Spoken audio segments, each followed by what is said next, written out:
Hi viewers, welcome to our channel. ప్రస్తుతం మనతో పాటు సీనియర్ జర్నలిస్ట్ దాము బాల సార్ వారితో మాట్లాడదాం. నమస్కారం సార్. సార్, ఆంధ్రప్రదేశ్లో ఏపీ బివరేజెస్ ఎండి వాసుదేవరెడ్డి గారి పైన సిఐడి దాడులు జరగడం జరిగింది సార్. ఇది కూడా కక్షపూరిత చర్య అని చెప్పేసి వాళ్ళు ఆరోపిస్తున్నారు. మరి అధికారం మారగానే ఇటువంటి చర్యలకు పాల్పడుతున్నారని చెప్పేసి కూడా అంటున్నారు. అసలు ఏం జరిగింది సార్?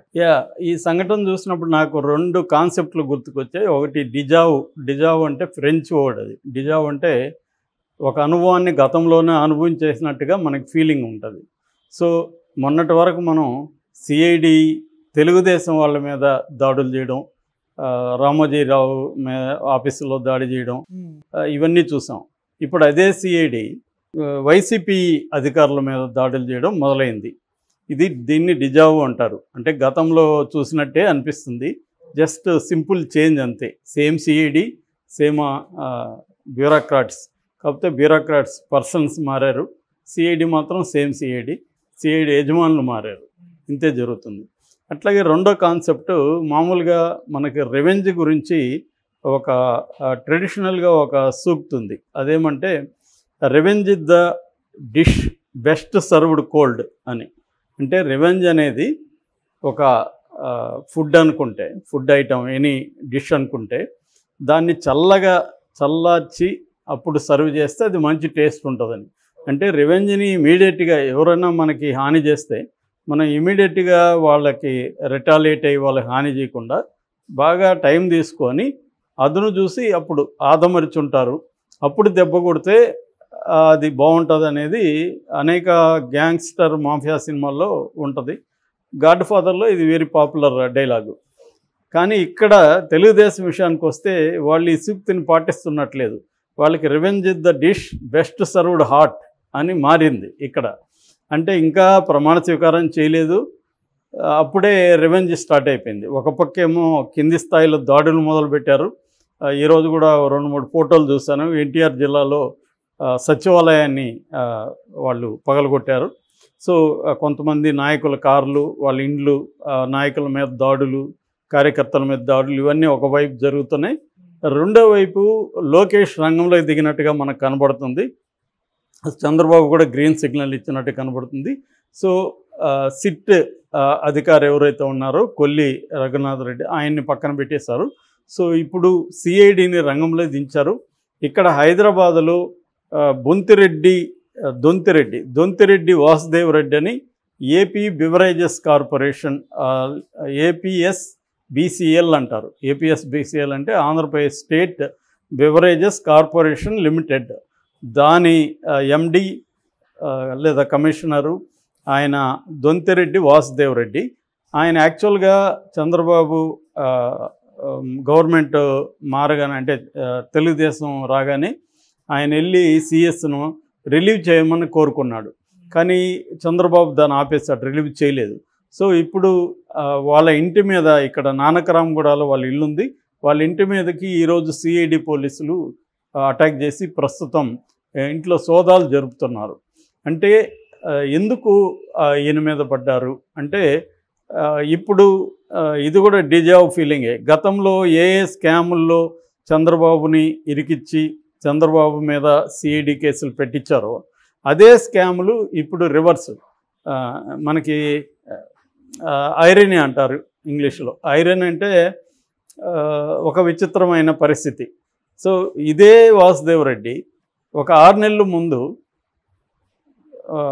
మన చంద్రబాబు మీద సేమ్ కేసు పెట్టాడు. ఏంటి, లిక్కర్లో అవినీతి జరిగింది అని కేసు పెట్టారు. దాన్ని సిఐడి వాళ్ళు టేకప్ చేసి చంద్రబాబు మీద కేసులు పెట్టారు. ఇప్పుడు అదే చంద్రబాబు ప్రభుత్వం అదే ఎవరైతే కేసు పెట్టారో ఇదే వాసుదేవరావు మీద ఇప్పుడు same kind of case, liquor స్కామే ఈయన మీద పెట్టింది. అంటే ఎంత బ్యూటిఫుల్గా ఉంది మన రివెంజ్ గేమ్ డెమోక్రసీలో. అంటే ఒక ప్రభుత్వం ఉన్నప్పుడు ప్రతిపక్షాలని వేధిస్తూ కేసులు పెడతారు. మళ్ళీ ఆ ప్రతిపక్షాలు పెట్టినప్పుడేమో వాళ్ళు డెమోక్రసీ, అన్యాయము, కావాలని ఇరికిస్తున్నారు, ఇవన్నీ రాస్తారు. వాళ్ళ మీడియా కూడా దానికి తాళాలు మేళాలు వేసుకొని అది మాట్లాడుతుంది. ఇప్పుడు రివర్స్ అయ్యి అదే పార్టీ, అదే ప్రతిపక్షం, అదే విక్టిమ్గా ఉన్నోళ్ళు అధికారంలోకి వచ్చిన వాళ్ళు ఇప్పుడు రివర్స్ అవుతుంది. వాళ్ళ పాత్రలు మారుతాయి. సేమ్ మళ్ళీ మీడియా ఇటు రివర్స్ తీసుకుంటుంది. ఇప్పుడేమో మీడియా అప్పుడంతా ఏడ్చిన మీడియా ఇప్పుడు నవ్వుతుంది, అప్పుడు నవ్విన మీడియా ఇప్పుడు ఏడుస్తుంది. సేమ్ రివర్సు, ఏమీ తేడా లేదు. అంటే ఎవరికి అధికారం ఇచ్చినా పెద్ద తేడా ఏమీ లేదనేది మళ్ళీ మళ్ళీ ప్రూవ్ అవుతూనే ఉంటుంది. సో ఇది ఎన్నిసార్లు ప్రూవ్ అయినా మళ్ళీ ప్రూవ్ అవుతూ ఉంటుంది, వేరే మార్గం లేదు.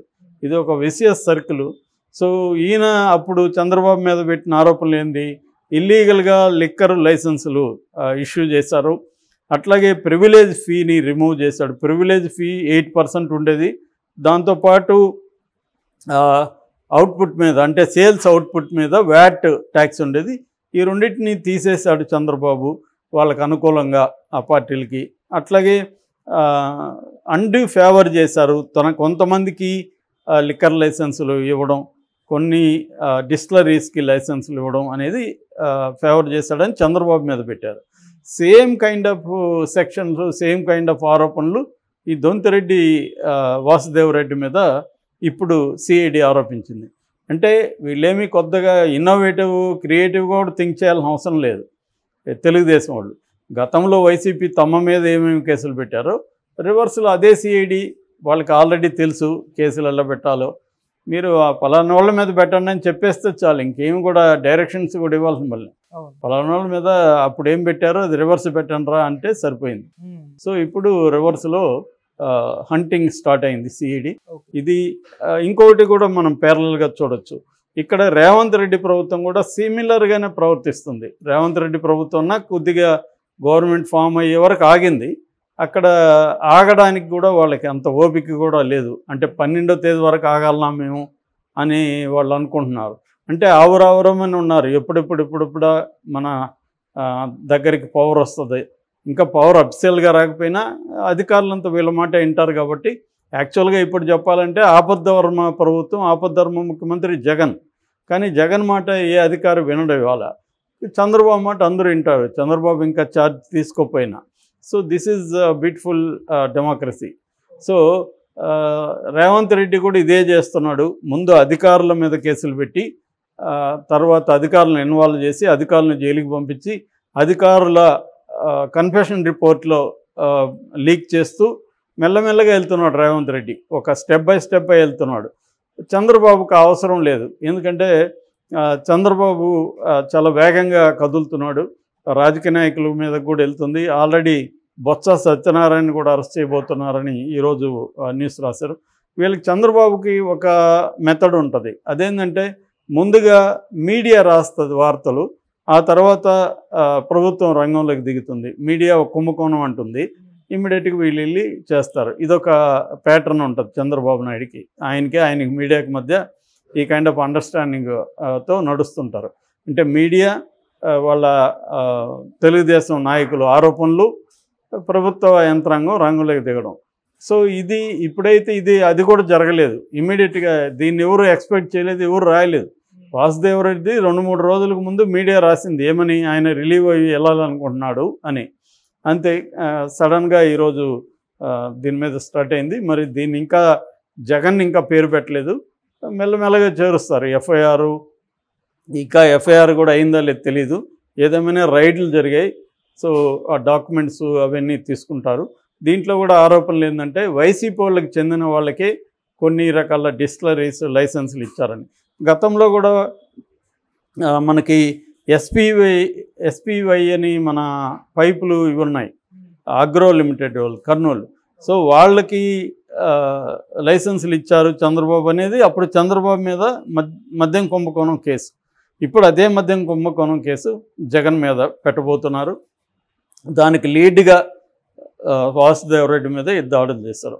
సో మనకి ఇంకా మద్యం రాబోతుంది, నెక్స్ట్ ఇసుక రాబోతుంది, ఇంకా ఏమేమి వస్తాయనేది చూడాలి. ఎందుకంటే ఆయన మీద అక్రమాస్తుల కేసులు ఆల్రెడీ ఉన్నాయి, కానీ అక్రమాస్తుల కేసులు మోడీ ఎంత దూకుడికి వెళ్తాడనేది డౌట్ఫుల్. ఎందుకంటే మోడీ ఇటు చంద్రబాబు అటు నితీష్ కుమార్లు ఇద్దరి మీదనే ఆధారపడి గవర్నమెంట్ని నడిపే ప్రసక్తి లేదు. ఎందుకంటే వీళ్ళిద్దరూ ఏం చెప్తే వినాల్సి వస్తుంది. అందుకని మోడీ ఆల్టర్నేటివ్గా ఏ పార్టీలు ఉన్నారు వాళ్ళని, ఫర్ ఎగ్జాంపుల్ ఇప్పుడు శివసేన ఉద్ధవ్ ఠాకరే గ్రూప్ ఉంది, వాళ్ళకు 9 వచ్చాయి అక్కడ.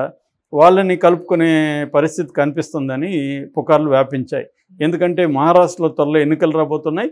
మళ్ళీ శివసేన బీజేపీ అక్కడ ఉమ్మడిగా పోటీ చేసే అవకాశం ఉంది. అంటే ఉద్ధవ్ ఠాకరేకి కూడా బీజేపీ అవసరం ఉంది అక్కడ.